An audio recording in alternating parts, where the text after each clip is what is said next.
नमस्कार दोस्तों, मेरा नाम है प्रदीप चौहान और आप देख रहे हैं आपका अपना चैनल खबर हाट। बात समझनी है तो पूरी सुननी होगी। दोस्तों, संसद का सत्र पहला, इस 18वीं लोकसभा का पहला सत्र आज एक तरह से कह सकते हैं आप ढंग से सत्र की शुरुआत हुई और पहले ही दिन जहां राज्यसभा में मल्लिकार्जुन खड़गे ने सरकार और प्रधानमंत्री मोदी पर जम के प्रहार किए, वहीं लोकसभा में 10 साल बाद पहली बार नेता विपक्ष राहुल गांधी ने वो कर दिखाया जो 10 साल से इस सदन में मैंने तो एटलीस्ट नहीं देखा। हमेशा मैंने 10 साल में इस सदन में देखा होगा, आपने भी देखा होगा कि प्रधानमंत्री बैठते हैं, कभी कभी तो बैठते हैं वो, या फिर आखिर में आते हैं, अपना भाषण देते हैं और चले जाते हैं। लेकिन आज राहुल गांधी जब भाषण दे रहे थे तो ऐसा हुआ कि ना सिर्फ प्रधानमंत्री मोदी बल्कि गृह मंत्री अमित शाह, रक्षा मंत्री राजनाथ सिंह, किरण रिजिजू, धर्मेंद्र यादव, कौन सा ऐसा मंत्री या बड़ा नेता नहीं था बीजेपी का जो उनके भाषण के दौरान खड़ा नहीं हुआ। बहुत सारे लोग कानून की, संविधान की या जो लोकसभा के प्रक्रिया की किताब है उसको लेके अपनी अपनी राय दे रहे थे कि इसमें ये कहा गया, इसमें ये होना चाहिए, ऐसा होना चाहिए। राहुल गांधी का जो भाषण है उसने दरअसल एक तरह से आप कह सकते हैं कि सत्ता पक्ष के पूरे बेंच को पैरों पे खड़ा कर दिया, टोज पे खड़ा कर दिया। पूरा बेंच हर पूरे भाषण में खड़ा रहा और पहली बार मैंने देखा कि प्रधानमंत्री को बीच में खड़े होकर अपनी बात कहनी पड़ी, अपना ऑब्जेक्शन जाहिर करना पड़ा, गृह मंत्री को करना पड़ा, रक्षा मंत्री को करना पड़ा। ये सारी चीजें हुई। आपको एक बार मैं दिखा देता हूं, पहले आप देख लीजिए।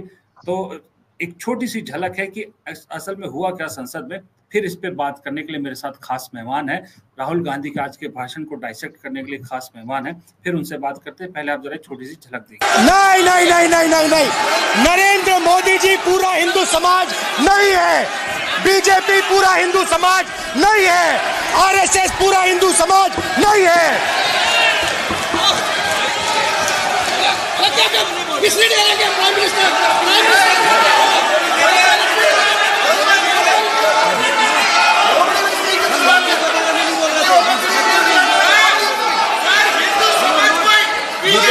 ये ठेका नहीं है बीजेपी का।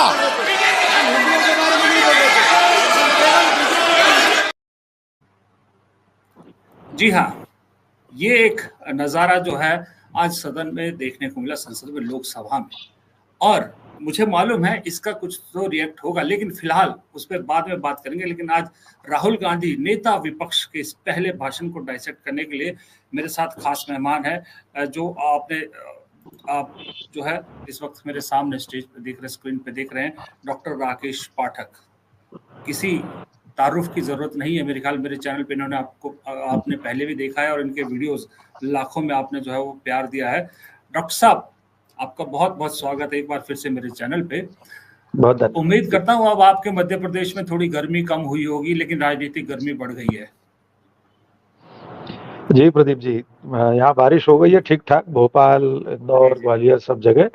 तो थोड़ा सा तापमान कम हुआ है, लेकिन तापमान दिल्ली में बढ़ गया है। जो बारिश वहां भी बहुत हुई है, लेकिन सियासी तापमान बहुत ऊंचा है वहाँ। जी तो डॉक्टर साहब, जो आज सियासी तापमान जो दिल्ली में बढ़ा, जो सदन में, जैसे मैंने कहा, राहुल गांधी का जो नेता विपक्ष के तौर पे पहला भाषण और सबका खड़े हो जाना अपनी सीट से, रिएक्ट करना, आप कैसे इसको देख रहे हैं आज राहुल गांधी के इस भाषण को? अगर आपसे पहली प्रतिक्रिया मैं चाहूं तो कैसे, आपकी पहली प्रतिक्रिया क्या होगी राहुल गांधी के इस भाषण? देखिए, राहुल गांधी नेता प्रतिपक्ष के रूप में राष्ट्रपति के अभिभाषण व बहस की शुरुआत कर रहे थे। एक लाइन में अगर मैं कहूं, थोड़ा सोशल मीडिया की भाषा में हो जाएगा, आज के राहुल गांधी के इस भाषण को माननीय नरेंद्र मोदी और अमित शाह प्रलय के दिन तक नहीं भूलेंगे। क्योंकि आज के राहुल गांधी के भाषण में बिंदुवार वो सारी चीजें हैं जो भारतीय जनता पार्टी मोदी शाह की राजनीति का पोस्टमार्टम करने के लिए जरूरी है। ये जो शल्य क्रिया, अस्थि क्रिया की है राहुल गांधी ने, उसका जवाब सूझते नहीं बन रहा भारतीय जनता पार्टी को, न सदन में, सदन के बाहर। देखिए, बिंदुवार देख रहे हैं। पहले तो नरेंद्र मोदी पर उन्होंने व्यक्तिगत जो हमला किया वो कटाक्ष के रूप में ही किया। उन्होंने कहा कि वे नॉन बायोलॉजिकल हैं, वे बायोलॉजिकली नहीं जन्मे हैं, हम लोग तो सब साधारण मनुष्य हैं, हम जन्मे, हम मरेंगे भी। उन्होंने कहा we born we will die. और इस तरह से उन्होंने नरेंद्र मोदी के उस अहंकार को कटघरे में खड़ा कर दिया, जिसमें मोदी जी ने अपने आप को अविनाशी कहा था, खुद को अवतार अवतार बता रहे थे चुनाव।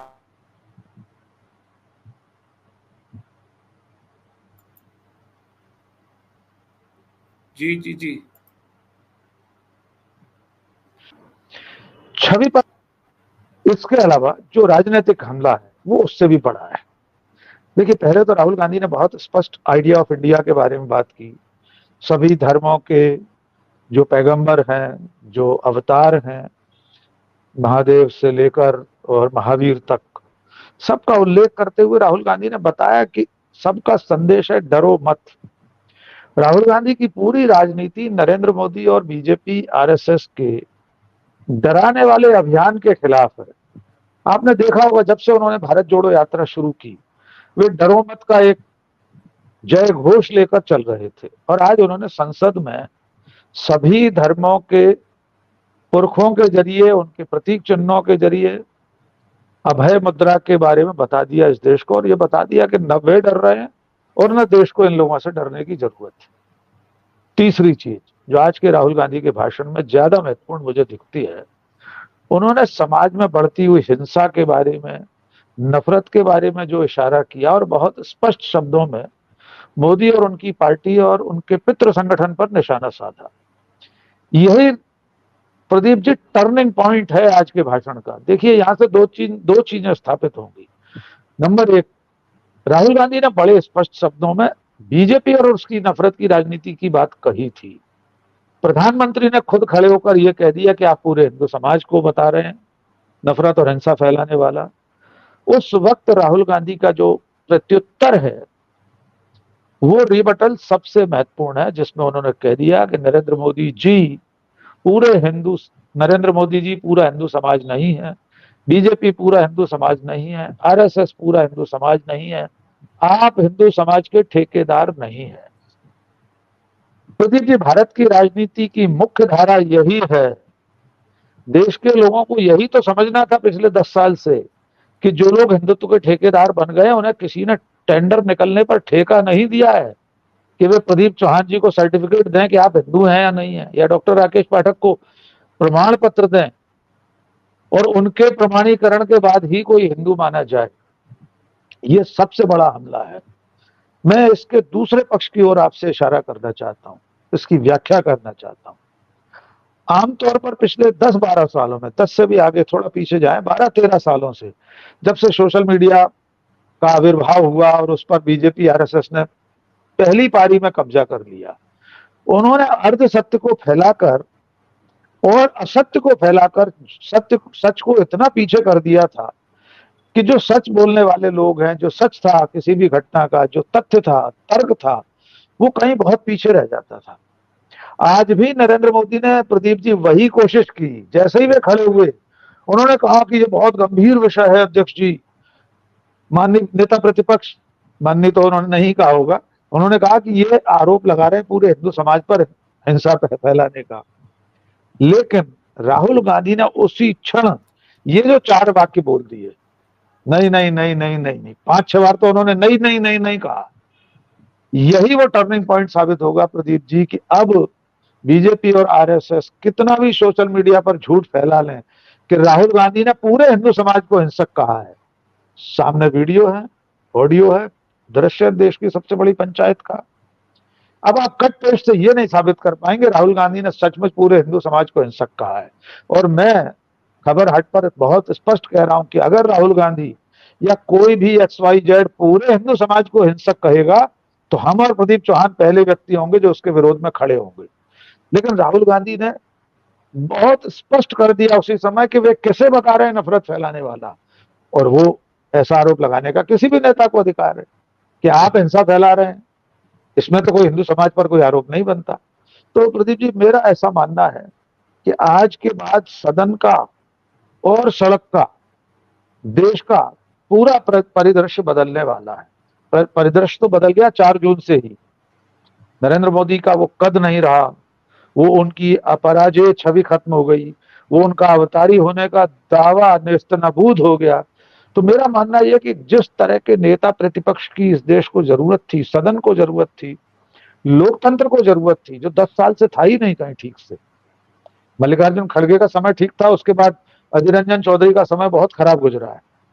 तो कुल मिलाकर आज देश ने लीडर अपोजिशन भी देख लिया, एलओपी क्या होता है और उसकी भूमिका क्या होनी चाहिए। कोई भी सत्ता होती, प्रदीप जी मैं बहुत स्पष्ट कह रहा हूं, कांग्रेस इधर सत्ता में होती और उधर नेता प्रतिपक्ष सत्ता के बारे में ये बात कर रहा होता, तब भी मैं यही कहता कि हाँ, नेता प्रतिपक्ष को ऐसा ही होना चाहिए, जनता के मुद्दों पर बात करने की बात करना चाहिए, उसे नीट पर बात करने का बार बार आग्रह कर रहे हैं राहुल गांधी। ठीक है, उन्होंने स्वीकार कर लिया कि चलिए राष्ट्रपति का अभिभाषण के बाद कर लेंगे चर्चा। बाकी सरकार को लेकर उन्होंने जो कुछ किया वो वर्षों याद रहेगा इस देश में। जी प्रदीप जी। जी देखिए, कुछ लोग कमेंट में या कुछ लोग वैसे भी बातचीत करते मिलते थे कि भाई लीडर ऑफ अपोजिशन बनने से क्या फर्क पड़ जाएगा, राहुल गांधी जैसा बोलते हैं वैसे ही बोलेंगे, सदन में एमपी के तौर पे भी बोल सकते थे, उसके बारे में उसका क्या फर्क पड़ता है लीडर ऑफ अपोजिशन का।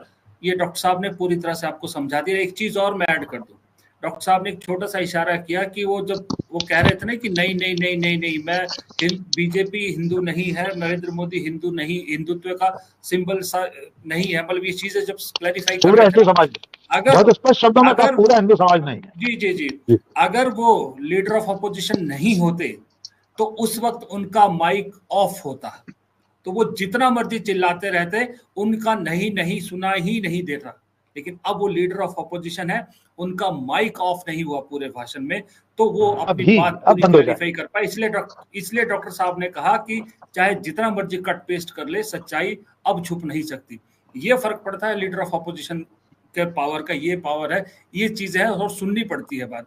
जी डॉक्टर साहब, दूसरा सवाल मेरा ये था कि जो आज आपने टोटल भाषण राहुल गांधी का देखा, इसके पीछे कहीं आपको ऐसा भी लगा कि लीडर ऑफ अपोजिशन का एक जो पद का भार है उसको जस्टिफाई करना भी राहुल गांधी चाह रहे थे, और साथ ही इंडिया गठबंधन को भी एक मैसेज देना चाह रहे थे कि yes, I am the person, I can lead the India alliance, चाहे सदन में हो या फिलहाल तो सदन की बात करते कि सदन में मैं आपका चेहरा बन सकता हूँ, कुछ इस तरह की उनकी कोशिश दिखी आपको? देखिए, ये कोशिश तो बड़ी स्पष्ट है कि राहुल गांधी के कंधों पर बड़ा महती भार है, बहुत बड़ा उत्तरदायित्व है कि आप उस सदन में सरकार की संख्या से थोड़ी से ही कम संख्या वाले लोगों के मुखिया हैं, आप उस समूचे विपक्ष के अगुआ हैं, जिसमें 1 सांसद वाली छोटी पार्टियां हैं, 7 सांसद वाली शिवसेना है, 6 वाली, कई ऐसे सहयोगी हैं। आपको उन सब का स्वर बनना है, उनकी आवाज बनना है। और देखिए प्रदीप जी, बहुत बारीक काम किया है राहुल गांधी ने, मतलब हमारी देहाती भाषा में कहते हैं उसको बहुत नहना काट रहे थे। नहना माने बहुत पतला काटना, सूत काटने को कहते हैं, जब बहुत सूत पतला हो जाए ना, तो राहुल गांधी बहुत नहना काट रहे थे आज। और उन्होंने देखिए एक और तीर छोड़ा, उन्होंने कहा राम भगवान जी के जन्म स्थान से आपको एक मैसेज दिया गया है, और वो मैसेज ये बैठे हैं, और अवधेश प्रसाद की ओर उन्होंने हाथ से इशारा कर दिया। कुल मिलाकर राहुल गांधी पूरे विपक्ष के अगवा होने की जिम्मेदारी तो निभा ही रहे हैं, ये भी बता रहे हैं कि धर्म की जो राजनीति नरेंद्र मोदी और बीजेपी और आरएसएस करते आ रहे थे, उसका जवाब हमारे पास है, और जवाब हमें जनता ने दिया है। जनता ने हमें यहाँ भेजा है अवधेश प्रसाद के रूप में कि आप राम को अगर राजनीति में घसीट रहे थे, तो उन मर्यादा पुरुषोत्तम श्री राम के जन्म स्थान पर भी आप हार गए। एक और निशाना साधा है प्रदीप जी, बड़ी मजेदार बात है वो, यद्यपि मैं ऐसा मानता हूं कि वो एक राजनीतिक दांव पेच वाली बात। राहुल गांधी ने कहा कि मोदी जी ने सर्वे कराया था अयोध्या का, 2 बार सर्वे कराया, वे वहां से चुनाव लड़ना चाहते थे, लेकिन उनकी हिम्मत नहीं पड़ी और फिर बनारस चले गए।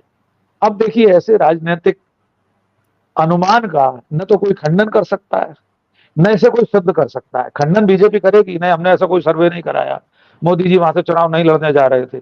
लेकिन ये शातिर राजनेता की निशानी है कि राहुल गांधी ने बीजेपी और आरएसएस की स्टाइल में जनता के बीच में एक पासा फेंक दिया कि मोदी जी अयोध्या से चुनाव लड़ना चाहते थे, 2 बार सर्वे कराया पर हिम्मत नहीं पड़ी। यानी वे हर तरह से ब्रांड मोदी को क्रश करने पर उतार हुए, बिल्कुल उसको एकदम काट छांट करके छेनी हथौड़ा लेकर उस विशाल काय मूरत को आदमकद बनाने पर तुले हुए हैं। और देखिए उनकी राजनीति का, राहुल गांधी की राजनीति का जो मूल है वो बिना डरने वाला है, और वे लगातार सत्ता पक्ष को क्या कह रहे हैं, क्या क्या दिलों का खौफ छुपाना पड़ा हमें, खुद डर गए तो सबको डराना पड़ा हमें, अपने दिए को चांद बताने के वास्ते बस्ती का हर चिराग बुझाना पड़ा हमें। तो बीजेपी और नरेंद्र मोदी अपने दिए को चांद बताने में लगे थे कि नरेंद्र मोदी तो भगवान है, ईश्वर हैं, लेकिन असल में वे खुद अंदर से डरे हुए थे। राहुल गांधी इसी को रेखांकित कर रहे हैं सड़क से लेकर संसद तक, और यही बीजेपी की मात है कि लोगों ने नरेंद्र मोदी से डरना बंद कर दिया है। देखिए सदन में विपक्ष का आत्मविश्वास देखिए, कोई भी हो, चंद्रशेखर आजाद समाज पार्टी वाले, उन्होंने पहले दिन कह दिया कि हम तो सुनाने ही आए, जनता ने हमें सुनाने के लिए भेजा है, हम जो कहेंगे सब सुनना पड़ेगा। कश्मीर के माननीय सांसद ने 370 को लेकर और तमाम चीजों को लेकर, एक मुस्लिम सांसद को आतंकवादी कहा गया था, उसको लेकर सुना दिया। तो अब बीजेपी का वो समय आ गया है कि उसे संसद से लेकर सड़क तक सबकी सुनना पड़ेगी। जी जी डॉक्टर साहब, क्योंकि आपको जाना भी है तो मैं फटाफट से एक छोटा सा सवाल और कर लेता हूँ कि देखिए आज का जो भाषण है, अगर किसी ने नहीं सुना, जो हमको देख रहे हैं दर्शक, मैं कहूंगा एक बार देख के जाके राहुल गांधी का भाषण सुनिएगा जरूर। शिव भगवान से लेके राम भगवान से लेके मणिपुर तक, हिंदुत्व से लेके मोदी के डर तक, उन्होंने हर चीज को आज कवर किया, हर चीज पे बात की है। डर की बात देखिए कि उन्होंने बाकायदा एग्जाम्पल दिया कि राजनाथ सिंह जी बहुत अच्छे आदमी है, मिलनसार है, मीठे से बात करते हैं, लेकिन मोदी जी के डर की वजह से वो किसी को नमस्ते का जवाब भी नहीं दे पाते, और ऐसा इस तरह की बातें उन्होंने सामने सामने की है। मैं डॉक्टर साहब ये जानना चाह रहा हूँ, क्योंकि देखिए पिछली बार राहुल गांधी ने जो अदानी की बात की थी, सब की थी, उसके बाद प्रधानमंत्री सदन में आए थे, छाती ठोकते हुए कहा था एक अकेला सब पे भारी, इस तरह का एक जो संसद ने कभी सुना नहीं था, इस तरह की भाषा का इस्तेमाल करते हुए भाषण दिया था। आज के भाषण का क्या असर आपको दिखता हुआ नजर आ रहा है? प्रदीप जी देखिए, एक अकेला सब पर भारी का जवाब भी, थोड़ा हम दूसरे सदन की तरफ भी चलें, कुछ सदन में चलते हैं, लोकसभा से सीढ़ियां चढ़कर। राज्यसभा में क्या हुआ, मल्लिकार्जुन खड़गे ने भी मोदी जी को कटघरे में खड़ा कर दिया, उनके सारे बयान याद दिला दिए। उन्होंने कहा ये तो कहते थे एक अकेला सब पर भारी, अब देख लीजिए कितने सारे लोग भारी हैं। उन्होंने पूरे विपक्ष की तरफ इंगित करके एक मिनट डॉक्टर साहब, यहाँ मैं अपने दर्शकों को एक चीज और बता दूं, डॉक्टर साहब शायद भूल जाएंगे। मल्लिकार्जुन खड़गे ने वो मुजरे वाली जो उनकी लैंग्वेज थी वो इस्तेमाल की, तो सदन में उसको कंडेम किया गया। सभापति कहता है ये अमर्यादित भाषा है। अब आप इससे अंदाजा लगा लीजिए। मैं उसी पर आ रहा था सर। देखिए मल्लिकार्जुन खड़गे ने जब ये सब कहा, और फिर उसके बाद मोदी जी के वो पूरे भाषण जो चुनाव में उन्होंने दिए थे कि मंगलसूत्र छीन ले जाएंगे वगैरह वगैरह, और आपने अपने वोट बैंक को खुश करने के लिए मुजरा करना है तो करें। और आखिर में थोड़ा सा पॉज लेकर खड़गे जी ने कहा कि ये सारे भाषण, ये सारे शब्द प्रधानमंत्री नरेंद्र मोदी के हैं।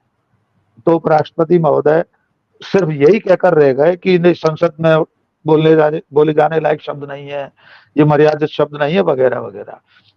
तो आज नरेंद्र मोदी जी को दोनों सदनों में एक अकेला सब पर भारी के अहंकार का जवाब मिल गया होगा। और देखिए इस लोकतंत्र में कोई किसी पर भारी नहीं होता, सबका अपना समय होता है। कांग्रेस ने 70 साल में 55-56 साल से ज्यादा ट्रेजरी बेंच में बिताए हैं, आज विपक्ष में है, कल हो सकता है वो फिर सत्ता में आ जाए, हो सकता है कभी ना आ पाए। लेकिन कोई व्यक्ति विशेष खुद को अवतार बताने लगे, देश से बड़ा बताने लगे, पूरे हिंदू समाज का ठेकेदार बताने लगे, पार्टी भी उसके सामने छोटी हो जाए। खड़गे जी ने कहा ना, अब तो बीजेपी का नाम भी नहीं लेते थे, मोदी की सरकार, मोदी की गारंटी होती थी, अब तो एनडीए रटना पड़ रहा है। तो कुल मिलाकर नरेंद्र मोदी जी को आज पहले दिन सदन में वो सब देखना और सुनना पड़ा है जिसके लिए वे बने ही नहीं है। वे मानते ही नहीं है कि उन्हें ये सब सुनना पड़ सकता है, लेकिन सब कुछ सुनना पड़ा। बहुत गंभीर घाव करने वाले तिरछे तिरछे तीर राहुल गांधी के उन्हें सहने पड़े। आने वाले दिनों में संसद अब इसी तरह चलेगी प्रदीप जी। अब संसद को दबाया, लोकसभा को दबाया नहीं जा सकेगा, माइक म्यूट नहीं कर पाएंगे लोकसभा अध्यक्ष अब इतनी आसानी से। आज राज्यसभा में हुआ, एक सदस्य ने कहा माइक म्यूट है, तो धनखड़ साहब को 10-10 बार कहना पड़ा माइक म्यूट नहीं है, यहां से म्यूट नहीं होता, कैसे कह रहे हैं आप भ्रम फैला रहे हैं। पर इसी देश ने देखा, इस देश की संसद ने देखा है पिछले पिछली संसद में किस तरह माइक म्यूट किए जाते थे राहुल गांधी के और मल्लिकार्जुन खड़गे के, तो अब ये भी नहीं हो पाएगा। और अब ये भी नहीं होगा कि लोकसभा अध्यक्ष एक दिन में 141 149 सांसदों को निलंबित कर दें, किसी की सदस्यता तक बर्खास्त करने की नौबत आए। मुझे नहीं लगता भी ऐसी हिम्मत कर पाएंगे, और करेंगे तो इससे भी ज्यादा कठिनाई का सामना सत्ता को, सरकार को करना पड़ेगा। जी प्रदीप जी।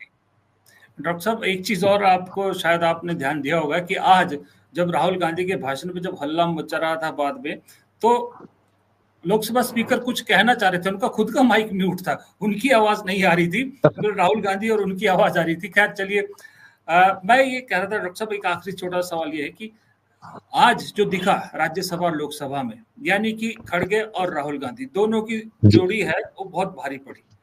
मैं वो सोच रहा हूँ, आपकी राय जानना चाह रहा हूँ कि जब प्रियंका गांधी भी इसी सदन का हिस्सा बन जाएगी और बोलने में वो राहुल गांधी से कहीं ज्यादा बेहतर वक्ता है मेरी नजर में, बिल्कुल, तब क्या होगा? तब ये होगा कि नरेंद्र मोदी जी उस दिन छुट्टी पर आ करेंगे। छुट्टी तो वे लेते नहीं है। आज अपने देखा, अनुराग ठाकुर कसीदे काढ़ रहे थे कि मोदी जी ने 10 साल में एक भी छुट्टी नहीं ली। अनुराग ठाकुर शायद जानते नहीं होंगे कि हमारे यहाँ, हमारी परंपरा में प्रधानमंत्री के अवकाश लेने का कोई प्रावधान नहीं है। प्रधानमंत्री अपने घर में रहे, अपने विशेष विमान में रहे, सड़क पर रहे, हमेशा ड्यूटी पर होता है। एक आरटीआई लगाई गई थी डॉक्टर मनमोहन सिंह के बारे में और उससे पहले के प्रधानमंत्रियों के बारे में, उसका उत्तर यही था कि प्रधानमंत्रियों को छुट्टी लेने का कोई प्रावधान नहीं है। नेहरू से लेकर डॉक्टर मनमोहन सिंह तक कभी किसी ने कोई छुट्टी नहीं ली। तो ये ऐसे कसीदे तो सत्ताधारी दल के लोग पढ़ते रहेंगे। लेकिन आपने बहुत जरूरी सवाल पूछा है कि जिस दिन प्रियंका गांधी भी लोकसभा में होंगी, उस दिन नरेंद्र मोदी को सदन के दर्शन करना भारी पड़ जाएगा। आमतौर पर उन्हें आदत भी नहीं है सदन में रहने की, वे तो अपने एक तरफा मन की बात करके चले जाते हैं। यहां बाध्यता थी, चूंकि राष्ट्रपति महोदया के भाषण पर चर्चा थी, तो उसमें प्रधानमंत्री को नैतिक रूप से रहना था, परंपरागत रूप से रहना था, इसलिए थे। वरना आपने देखा पिछले 10 साल में कितने दिन कितनी देर सदन में रहते हैं, अपनी कहते हैं और चले जाते हैं। लेकिन आज उनकी स्थिति क्या है, मोदी जी की तरफ से उनका दर्द बयान करना चाहता हूं। तुम्हारी गैर की नासेह की अब तो सबकी सुनते हैं। नासेह कहते हैं प्रदीप भाई उपदेश देने वाले को, उपदेशक को। तुम्हारी गैर की नासेह की अब तो सबकी सुनते हैं, किसी की हम नहीं सुनते थे, वो भी एक जमाना था। तो वो जमाना नरेंद्र मोदी का बीत गया जब वे किसी के नहीं सुनते थे। अब तो उन्हें सबकी सुनना पड़ रही है, सदन में बैठकर सुनना पड़ रही है। और एक और दिन की कल्पना करके देख लीजिए प्रदीप जी, देश के इतिहास में माननीय नरेंद्र मोदी पहले प्रधानमंत्री हैं जो आज की तारीख तक अपने संसदीय दल के नेता चयनित नहीं हुए हैं। हम लोग साधारण विद्यार्थी पत्रकारिता के, हमारी अधिकतम जानकारी में इससे पहले कभी ऐसा नहीं हुआ कि कोई व्यक्ति अपने ही संसदीय दल का नेता न चुना गया हो और अपने गठबंधन का नेता बन जाए, प्रधानमंत्री बन जाए, सत्र शुरू हो जाए। मैं जो इशारा करना चाहता हूं वो ये है कि जिस दिन संसदीय दल की बैठक होगी, यानी भारतीय जनता पार्टी की संसदीय दल की बैठक होगी, हो सकता है उस दिन उन्हें उसके भीतर भी थोड़ा बहुत सुनना पड़ जाए। सुनाने वाले कौन लोग होंगे अभी से हम अंदाजा कर सकते हैं। शायद इसीलिए वो बैठक को टाल रहे। जी प्रदीप जी। जी डॉक्टर साहब, आपने बहुत कहा कि जिसको सुनने की आदत नहीं थी अब सुनना पड़ रहा है, और इस बार जनता ने ऐसा मैंडेट दिया है कि सभी, एक तरह से आप कह सकते हैं सभी लोग खुश हैं। आपने राहुल गांधी के इस पहले भाषण का बहुत अच्छी तरह से डाइसेक्शन किया, बहुत अच्छा विश्लेषण किया। आपका बहुत बहुत शुक्रिया, आपने टाइम निकाला। आपका एक बार फिर से बहुत बहुत शुक्रिया। शुक्रिया। तो ये थे डॉक्टर राकेश पाठक, आपको मालूम है वरिष्ठ पत्रकार हैं, मध्य प्रदेश से हमारे साथ जुड़े थे। लेकिन बात यह है कि उन्होंने डाइसेक्शन तो किया, मैं थोड़ी इस पे एक चीज और ऐड कर लूं। आपको राहुल गांधी ने जो एक चीज और कही है अंदर सदन में, उसका भी ध्यान रखना जरूरी है। सदन में बहुत रेयरली आपने खास करके राहुल गांधी की तरफ से या इंडिया गठबंधन के किसी नेता को सुना होगा कि सदन में वो सत्ताधारी पार्टी यानी बीजेपी को चैलेंज कर रहे हैं कि हम तुमको अगले इलेक्शन में हराएंगे। राहुल गांधी ने आज कहा कि लिख के ले लीजिए, गुजरात में अगली बार आप हार रहे हैं। ये सदन में ओपनली चैलेंज किया राहुल गांधी ने सामने बैठे प्रधानमंत्री को। तो इस तरह की चीजें, अब आप इसको अलग अलग तरह से सब लोग अपने हिसाब से इसका डाइसेक्शन करेंगे राहुल गांधी के इस भाषण का। मेरा कुछ और पॉइंट ऑफ व्यू है, कि आपका कुछ और हो सकता है, किसी और का। कुछ लोग कहेंगे कि बड़ा इमेच्योर भाषण था, ऐसी बातें क्यों कहते। कुछ कहेंगे कि भाई पहले ही दिन जो है वो झंडे गाड़ दिए हैं। मेरे हिसाब से अगर मैं एक लाइन में इसको समराइज करूं तो मेरे हिसाब से राहुल गांधी के आज के भाषण में कॉन्फिडेंस मुझे ज्यादा दिखा। इमेच्योरिटी या फिर जो बोलने का उनकी क्षमता है, उसको अगर आप थोड़ा सा इग्नोर करें तो जो कॉन्फिडेंस राहुल के अंदर दिखा है, वो कॉन्फिडेंस बहुत बड़ी बात है। वो कॉन्फिडेंस मिसिंग था 10 साल से किसी भी ऑपोजिशन लीडर में। मेरे हिसाब से आज के उनके भाषण का समराइज अगर मैं एक लाइन में करूं तो ये है। फिलहाल इस प्रोग्राम में इतना ही। उम्मीद करता हूं आपको पसंद आएगा। पसंद आए तो मेरे चैनल को सब्सक्राइब कीजिएगा, वीडियो को लाइक और शेयर जरूर कीजिएगा दोस्तों के साथ, फैमिली मेंबर्स के साथ, और कमेंट बॉक्स में जाके कमेंट करना मत भूलिएगा। नमस्कार।